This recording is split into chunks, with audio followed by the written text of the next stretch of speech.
In the past weeks, there were a lot of questions on Reddit of new players asking which car they should buy in Hill Climb Racing 2. This is a good question because money is usually tight and there are a lot of cars to choose from, so I thought it's good to make a video and explain a few things. Before I start, I have to mention what I mean when I say cup races.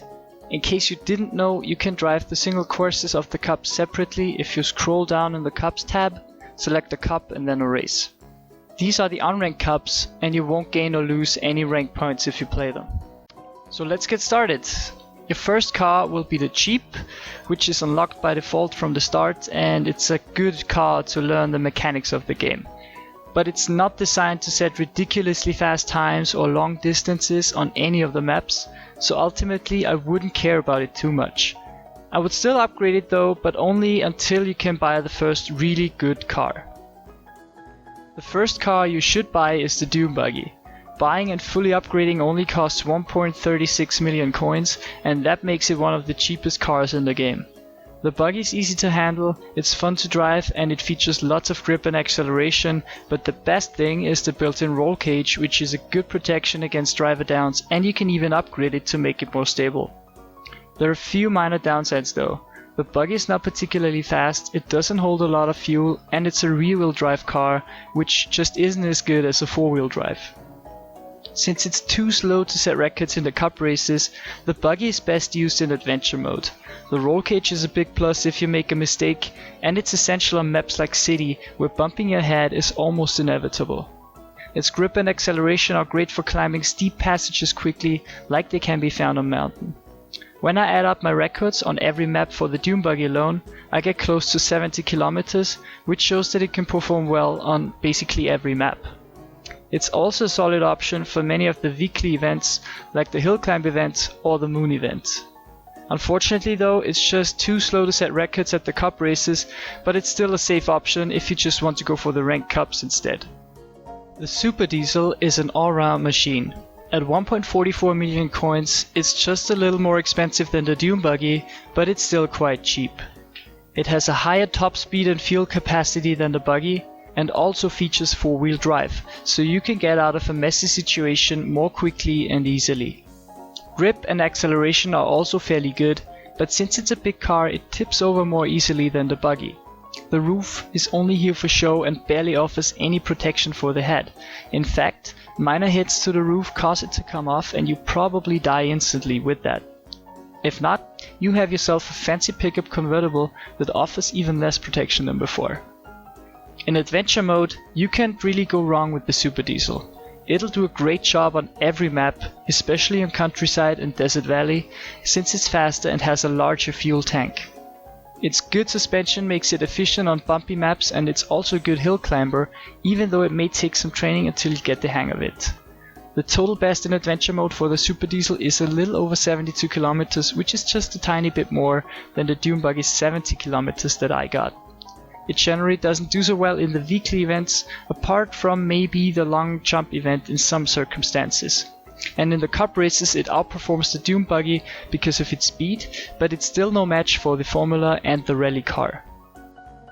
If you want to go for high scores in the adventure mode, you'll need to buy the tank at some point. At a total cost of 1.66 million coins, it's more expensive than the Super Diesel and unfortunately also a little less versatile.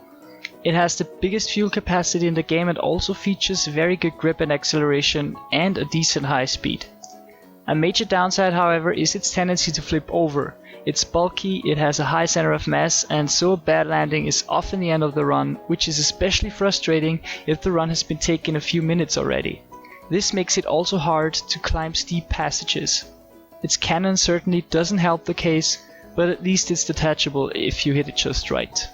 This makes the tank a little less complicated to drive, but you still have to be careful and need some experience with it to get good results.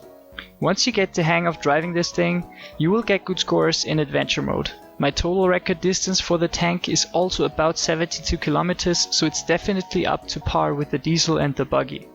But even though it performs great, it's just not that much fun to use it since it's just so bulky and complicated. I've never used it in any of the weekly events, but then again, I haven't ever been beaten by one, so they probably aren't very good.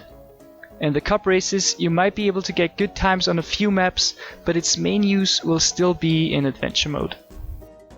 The rally car is probably the best car in the game, but it's also really expensive. In order to max it out, you will need just over 3.1 million coins, and that doesn't even include money for upgrading any of the parts. It has really good high speed and a really good suspension, so you can go over most bumps without actually losing much speed. Just like the Dune Buggy, it has built-in head protection, but it's not as sturdy as the one for the Buggy. It also has a weak built-in downforce, which helps you control the car in mid-air, and you can land jumps more precisely, which adds to the overall speed. The only downsides are low acceleration and grip, which doesn't really matter as long as you're not standing still. The rally car is a very good hill climber, but only if you have some initial momentum, so trying to go uphill from a standstill won't get you very far.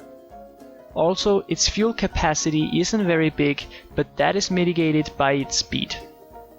In adventure mode, the rally car is a safe choice for every map. My combined record distance is just over 73 kilometers, so the highest of any car I have. Once you get used to it, it's so much fun using it, and you will be much faster than with any other car, making it the ideal car to quickly get the adventure chests. Additionally, it performs very well in the cup races, and in many races it is faster than the Formula and is also able to set record times. And it's my default pick when I drive cups as a whole, so the ranked cups, because it's just so much more comfortable to drive than the Formula. Finally, the Formula. You have to pay 4.28 million coins to buy and fully upgrade it, so if you do not spend any real money on the game, it'll take you a while to max it out. It is the fastest car in the game in terms of top speed, but that's basically the end of the good news. It has bad grip and acceleration and an even worse fuel capacity. Landing jumps without losing speed is difficult and needs lots of experience, so I don't advise using it for adventure mode. The Formula is made for smooth, high-speed tracks that do not feature a lot of obstacles. The only thing it excels at is setting records in the cup races, and even here it's outperformed by the rally car on many tracks because of its very bad suspension. It also has two spoilers that add significant downforce, which you can upgrade as one of the car's features. This is again good for the races because airtime is usually slower than driving on the ground, and you can do a little bit of steering in midair. Unlike the spoiler on the rally car, however, the spoiler on the Formula can break and fall off, leaving you with no downforce at all, which makes everything even worse.